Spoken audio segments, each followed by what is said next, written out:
So this is a room that we kind of turned into a memorabilia room, so to speak. A lot of stuff that I had in storage for years, just because we didn't have this room. You know, it's kind of just a fun place to go, bring friends, and just all kind of different stuff to look at.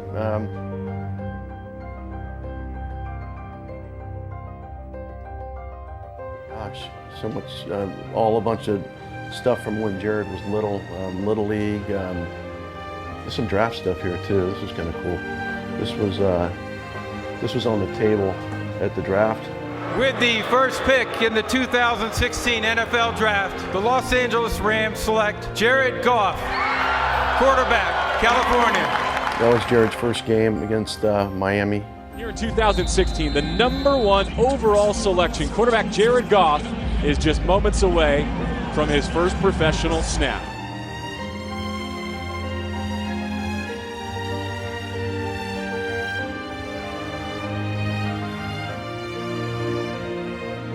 There's odds and ends, little stuff we get, try to keep.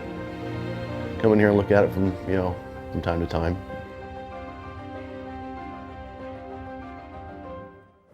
I was always a quarterback. Since I was about 7 or 8 years old, always a quarterback. He was young, he was tiny, 6 or 7 years old. He immediately gravitated towards the quarterback spot, and we thought it was the best spot for him at the time because the quarterbacks, when you're that little, don't get hit that much, and he loved it from day one. Football was always just like, I was playing in my backyard. I mean, it was easy, it was fun, it was easy, it was carefree, and that's what I think made me good at it. Tall, skinny kid, who wanted to play quarterback and say, hey, let's see him throw. The thing that stood out about him his freshman year was some of the great receivers or defensive backs where they're so athletic, they make catching the ball look really simple and easy and you feel like you could do it. Well, he was sort of like that, throwing the football. Marin County, where we're from, is not a hotbed for football. The high school we went to was typically the strongest in the league. So the competition, a lot of the kids went there to play football. So the rest of the league, it's a good league, but the postseason seemed to be where you could tell he was separating himself a little bit from the rest. He didn't get recruited that heavily to start. He only had maybe 4 or 5 offers. And one of them happened to be Cal, which is right where we live here. And I went there and my wife went there and we have a lot of history there. At one point he said to both Jerry and I, I don't think I can do better. I know I can't do better than Cal. That's where I want to go. And Jerry said, then just declare. Let's do it. It was rough. There's no doubt about that. I mean, he lost 4 games his whole high school career and he loses 11. And not only did he lose, they got rolled. They didn't lose by a field goal. They were losing by 2 or 3 touchdowns. What's the mood in the locker room like? Exactly what you think it'd be. Well, when I played my freshman year, and we were terrible, but I was still throwing it around pretty good and completing some balls and getting some big plays, and it's like, all right, I can do it. He could have fell apart real easily, because there was another guy there that was highly recruited that got there before him. Could have thought, looking over his shoulder, never ever flinched the whole time. You'd never wish it to happen, but it did happen at Cal, and ultimately I came out better because of it. Bears moving the ball efficiently now. Goff back to throw, play action, looking to the end zone, looking for the bundle. Touchdown, California! Now, a similar thing did happen with us last year, and hopefully I can come out better because of it, and I think I will. I think there's a lot of things that do carry over.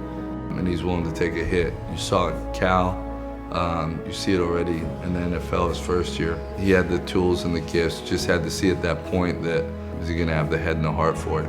Throw to the end zone, Tavon, he brings it in far side of the end zone. Tavon Austin brings in Jared Goff's first professional touchdown throw. It's not a one-man job though, it's everyone, and I'm gonna hold my weight and I know everyone else will.